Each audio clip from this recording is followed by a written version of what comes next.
turabasuje cyane kandi twizere ko mumeze neza cyane aho muri hose mu bice bigiye bitandukanye. Ndi kumwe na Pike the Sound. Pike, umeze neza? Agena rimeze neza Kenny, urebye everything's good, everything's fine. Agena rimeze neza, buri kimwe cyose kimeze neza, nothing bad on it. So I guess everything's good. Reka dusuze mwebwe muri hariya hakurya aba diaspora, abantu bari unambweje ngo diaspora nago mukituvugisha. Diaspora, we remember that you are there. Turabibuka turanavugisha. Reka tubasuhuze rero, harimo na bamwe tushaka kujya gusura muri iyi minsi, ngira ngo murabizi hari tubasha gukora mu Burayi kujya gusura aba diaspora bagera kuri 6 bihugu 6 bitandukanye. Reka rero tubasuhuze, turadukubita amafoto turi hariya tubwire ngo mwatubonye. Abanyarwanda bagira ishyari bahita kubasha abana kuroga igitega kikagusanga kikagukura. Rata mujye mwishima, turi kumwe ntawe nzegera njyamba nivugira. I love you too.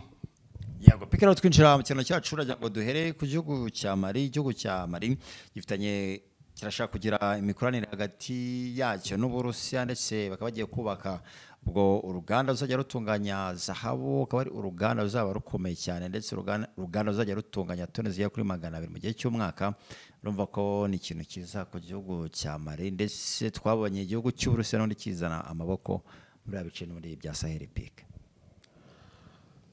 igihugu cy'Uburusiya muri business muri Afrika, ubwo niko tugiye kubivuga, ntago ari ubufasha. Nta muntu umwe muri Afrika uza kudufasha. Rega bisaba abanyafrika twe twitekerezeho, ntitukumve ko buri kintu cyose kibaye ngo baje kudufasha. Ubone kuki twe duhora dushanga bazi badufasha.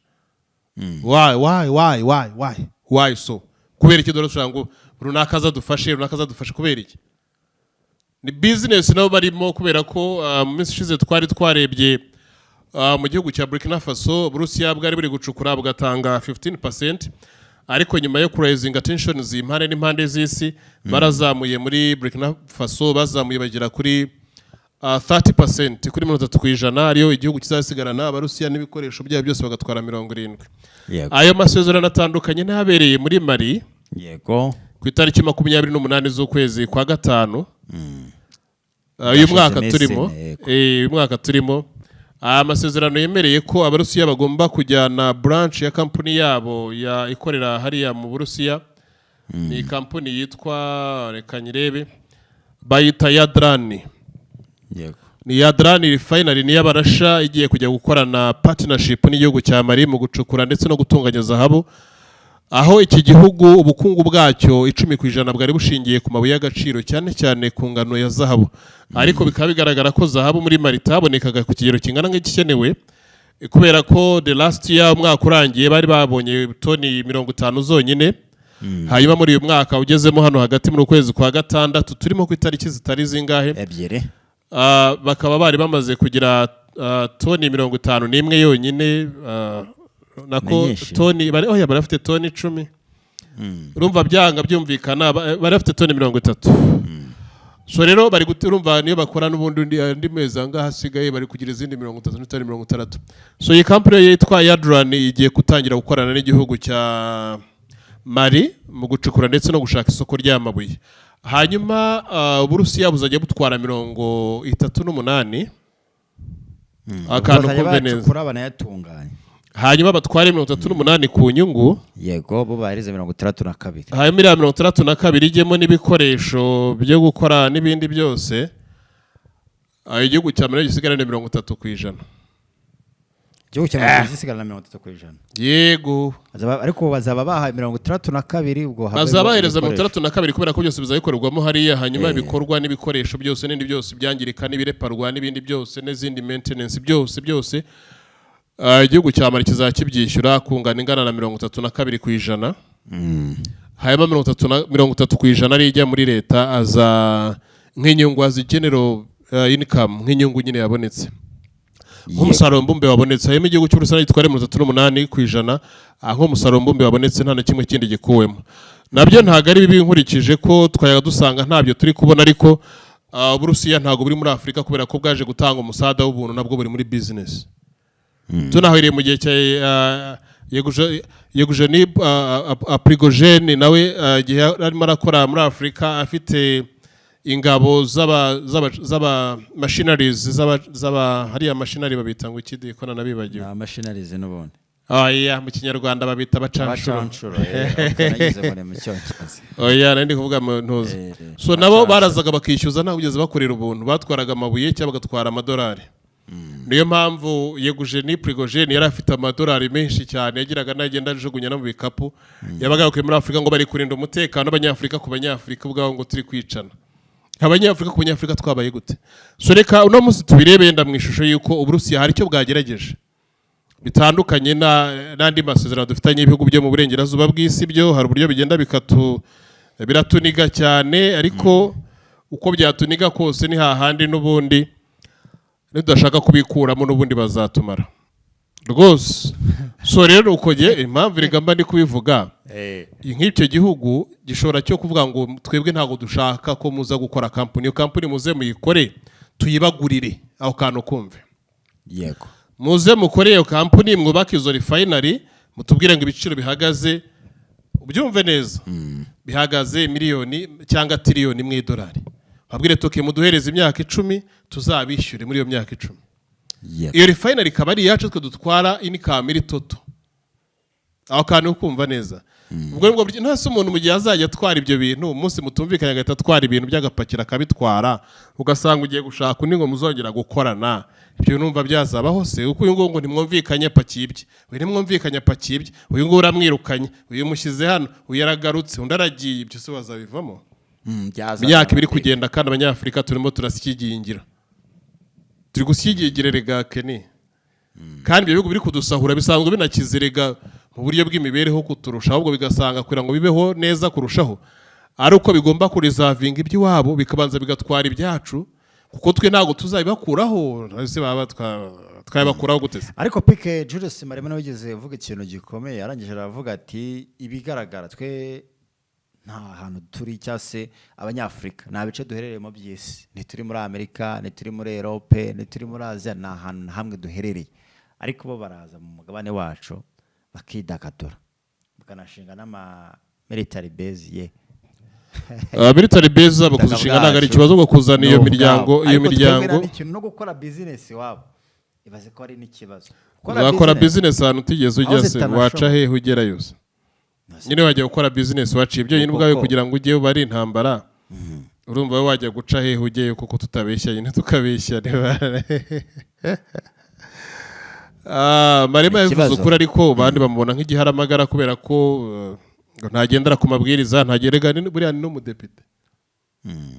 tujye twongeraho ko ari na honorable ubundi kari akantu ko bagashyiraho nawe ni honorable n'umudepite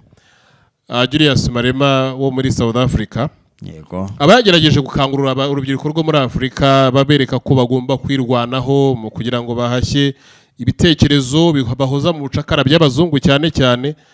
ariko nyine twebwe niko turemye dukunda umuntu buri munsi uhora dutwara nka kuriya kw'igikeri kubera ko igikeri buri iyo gishyize mu mazi ashyushye gihita gitaruka kikirukanka ariko gishyize mu mazi y'akazu yazi kirakomeye bivuga ati amazi ni akazu yazi ugenda wongera umuriro kugeza igihe idashobora kuyikuramo so n'abanyafurika niko abazungu badufashe ntago bihinduka they treat us like as a frog bino bintu rero tuba turi kuvuga Kenny gendagira ngo muri iyi minsi ntangire nkore YouTube ya English tujye tubibwira abazungu nabo babyumve ko batari kudufata neza n'abandi banyafurika bari kuri yacu babyumve ko tutari gufatwa neza cyane cyane mu bitekerezo by'abazungu kubera ko baza badukangisha amadeni hanyuma amadeni adafite icyo amaze ngo yo kwiga imishinga ntago ari amadeni aza ngo yatebaka inganda reka nayo ngo kwiga imishinga ngo sustainable development imishinga inoze ngiri smooth ukibaza ibyo kwiga imishinga n'ibiki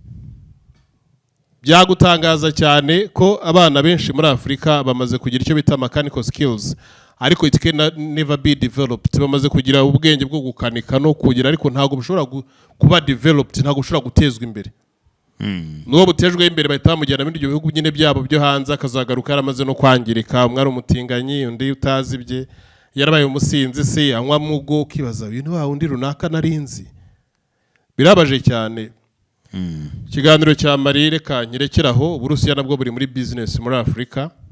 yego kubera ko bwagabanye buriya umuntu avuze ngo ari kugufasha no ko yaguye ibyo bintu byose nta na kimwe ukoze rero mu gihe umuntu azabwira ngo ndatwara ndaza akaba afite na target specific avuga ati turubaka uruganda tujye dutwara ya namwe mutwaraye ducukure mutwaraye yarangiza no kuri total income yiriya product yawe ugasanga ni utwara menshi. Yego ariko pikana ukiri aho ni mu buryo bwa business ni ko kuri ariko bo baba bagerageje ariko none pike muri biriya bice wenda twibaze tuti bafitanye imikoranire myiza ndetse bwo n'igihugu cy'Ubushinwa ariko se ko twabonye Michael gwasa nkaho yashumangiye ko icyo kintu agomba kugikora gwahashya ibyiheba byari ibintu agomba gukora icyo gihe ubwo Abarusiya nk'abantu bari gukora business ari abazemera ko business zabo zitambamigwa cyangwa bazahangana ndetse no mu buryo babafashamo kuko nka Burkina Faso bafashanya mu buryo bw'ubutasi ibyo byose ubwo icyo gihe bazavamo gutyo bagende nanone cyangwa uko bagiye babaca imbaraga nko muri Syria n'ubundi bishobora kugenda muri ubwo buryo. Akene ikiza gihari nuko ibihugu byo muri Afrika Saheli ibihugu bya Saheli uko ari bitatu byari byagejeje kwishyira hamwe ikintu byasabaga no kugira ibindi bihugu byinshi byo muri Afrika bibishyigikire ku buryo muzungu namuka ashatse kuzana akaboko ke bazasanga bitari nka kwa kundi kwa Muammar Gaddafi cyangwa kwa Saddam Hussein wo muri Iraq uyabasange ndahari cyahindutse kubera ko bidahindutse gutyo n'ubundi hari abakora ariko bisaba ngo abapresident bumwe bwa Afrika African Union stand up for Africa ubumwe bwa Afrika buhagurukira Afrika bitari ibyo Burusiya bwo bwagiye nuko bwagiye muri Syria byose ni ibintu bigoye mwese ko bwagiye muri Congo gihe cya Patrice Emery Lumumba se ntibwagiye aba CIA ya Amerika ikaba ari yica Patrice nese Burusiya ntibwari buhari bumushyigikiye bunambwira ati rwose ntawe uzagukoraho ariko igihe kibazo se bigeze baza nese ubwo ntibwagiye kandi ubwo se bwari ubwa mbere bugiye nkubwira ibihugu byinshi bwagiye bugendamo Keni ariko bwaragiye hano mu gihugu duturanye border to border with the Congo ariko se bwaragiye kamatsiko ubundi bwirinzi bwa gisirikare bavugaga Gaddafi yari afite ubundi bwari ubwirinzi yahawe n'Abarusiya ko Amerika yabusenya ngo mu buryo bworoshera none se tureke kubusenya mu buryo bworoshye abo Burusiya bwagira ibibuga by'indege bidafite ubwirinzi ejo ko Ukraine yabusenye ngo ntago wihaye igisubizo yandi kukubaza wowe ndagira ngo wihe igisubizo Uburusiya bufite ubwirinzi bukomeye ya military base zabo zabaho zitagira ubwirinzi kandi aribo bakora ubwirinzi ariko se drone z'abanya-Ukraine ejo ntago zasenye ibikorwa n'amazi kanatwika indenge zirenga 40 drone zidasanzwe none se ubwo ibyo ushaka kuvuga ko ari ibiki nese ubwo wajya kujya kurinda urugo rw'abandi rwabananiye kururinda reka tubashimire muri comment turahurirayo ariko nta muntu wese ufite uruhu rwera nta muntu wese ufite uruhu rwera uza muri Afrika ataje kugira ngo twebwe dusikigingize ahubwo African Union stand for Africa we need you to stand for Africa turagushimye cyane be blessed you too.